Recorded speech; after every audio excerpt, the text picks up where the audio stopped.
The Sleepwalker Murders, a psychological true crime epic. Chapter 1. Childhood in the Shadow of Violence. I was born on June 12, 1955, in Toronto, to a family of German immigrants. My father, Hans Schmidt, was a successful engineer, and my mother, Helena Schmidt, was a music teacher. On the surface, our family looked perfect. A large house in the prestigious Forest Hill neighborhood, expensive cars, summer trips to Europe. But behind the facade of prosperity hid a dark secret. My father was an alcoholic, and each of his drinking bouts ended with brutal scenes of domestic violence. I remember being 5 years old when I first saw him hitting my mother. She stood pressed against the wall while he screamed something in German, waving his fists. The most terrifying part was the ritual that preceded these scenes. Father would always play Mozart's music, usually the Requiem, at full volume. This music became the soundtrack to my childhood horror. When the first chord sounded, I knew something terrible was about to happen. My sister Anna, who was 2 years older than me, tried to protect me. She would hide me in closets or under the bed, whispering, "Don't look, Michael. Just close your eyes and imagine we are somewhere else." It was during this period that my sleep problems began. At age 7, I started sleepwalking for the first time. Mom would find me in various corners of the house, in the basement, in the kitchen, sometimes even on the roof. Doctors said it was due to stress and prescribed mild sedatives. Chapter 2. Adolescence and Early Warning Signs. In my teenage years, my sleep problems only worsened. At 16, I woke up on the roof of my school with no memory of how I got there. Police had to call firefighters to rescue me. "You were talking to us when we found you," an officer later told me. "But it was strange. Like you weren't yourself. You were saying something about music and needing to..." My father died when I was 17. Ironically, he died in a car accident while driving drunk. My sister and I hoped life would improve after his death, but the trauma was already too deep. In college, I studied architecture. It was my passion, creating something beautiful and eternal, unlike the chaos of my childhood. It was there that I met Maria Rodriguez, my first and, perhaps, only true love. Maria was the daughter of Mexican immigrants, vibrant, emotional, full of life. She was studying psychology and often joked that I alone would be enough for her dissertation. We dated for 3 years, and I was about to propose to her. But everything fell apart because of my sleep. One night, while sleepwalking, I attacked her. I don't remember it, but she told me I grabbed her by the throat, screaming something about betrayal. Fortunately, I woke up before causing serious harm. Maria filed for separation and obtained a restraining order against me. It was one of the most painful moments of my life. I lost my love because of something happening inside me beyond my control. Chapter 3. Career and New Conflicts. After college, I founded an architecture firm, Schmidt & Chen, with my friend David Chen. At first, business was good. We received prestigious orders, and our firm quickly gained popularity. But after 5 years, David started embezzling company funds. This conflict marked the beginning of the end. My sleep problems worsened dramatically. I started taking sleeping pills to get some rest. It was then that my doctor suggested I participate in clinical trials of a new drug called Somalax.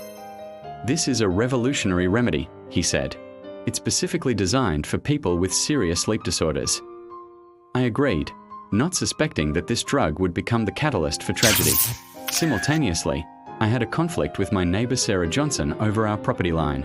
She claimed my new fence encroached half a meter on her territory and threatened to sue. Thus, by the end of 1987, several serious conflicts had accumulated in my life, with my former business partner, with my neighbor, with my ex-girlfriend, and they would all become victims. Chapter 4. The Fateful Night.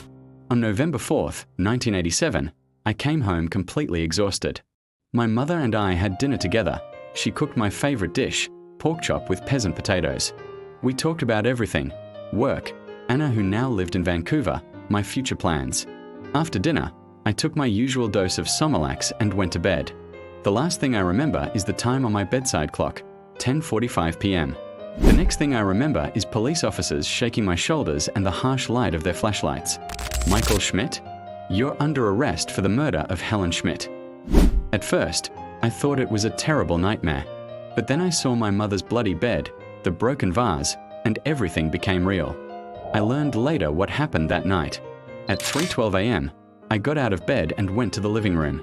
Taking the Lalique vase, a family heirloom that belonged to my great-grandmother, I walked to my mother's bedroom. The surveillance cameras I had installed a week earlier due to a series of burglaries in the neighborhood captured everything. The recording shows me approaching my mother's bed, raising the vase, and hitting her on the head with incredible force. Then I returned to my room and go back to sleep. When they told me this, it felt like I was listening to a horror movie description. It couldn't be true. I would never harm my mother. She was the only person who always supported me. Chapter 5. The Investigation and Discovery. The first days after the arrest passed in a haze. I was interrogated for hours, but I couldn't say anything in my defense. I just repeated, "I don't remember. I didn't do it." That's when Dr. Amanda Chen appeared, a psychologist specializing in sleep disorders and criminal psychology. She was the first to take my story about sleepwalking seriously.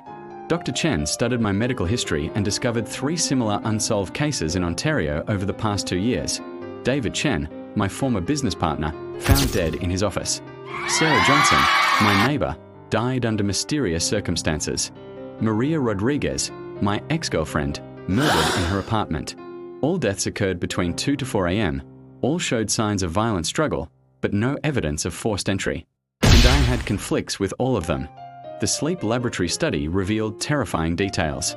During REM sleep, I became violent, repeating phrases related to my conflicts with the victims.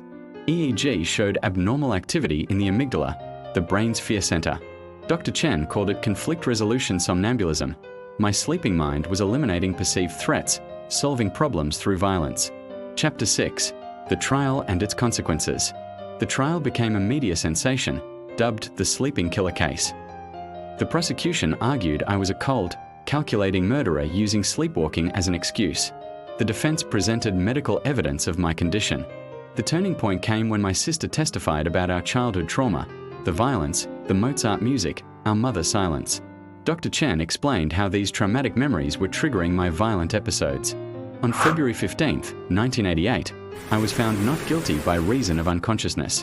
But this wasn't freedom. It was a different kind of prison. I was transferred to a secure sleep facility for permanent medical supervision. But the story didn't end there. In the facility, another patient died under mysterious circumstances. Security footage showed me sleepwalking into his room.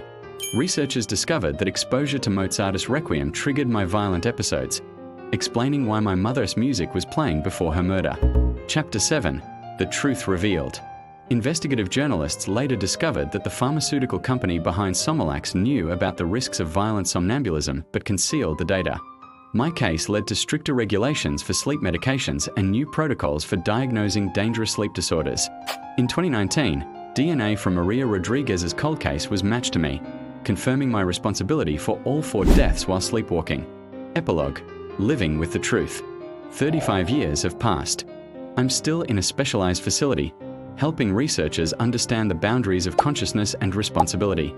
My case revolutionized sleep disorder research and legal definitions of consciousness.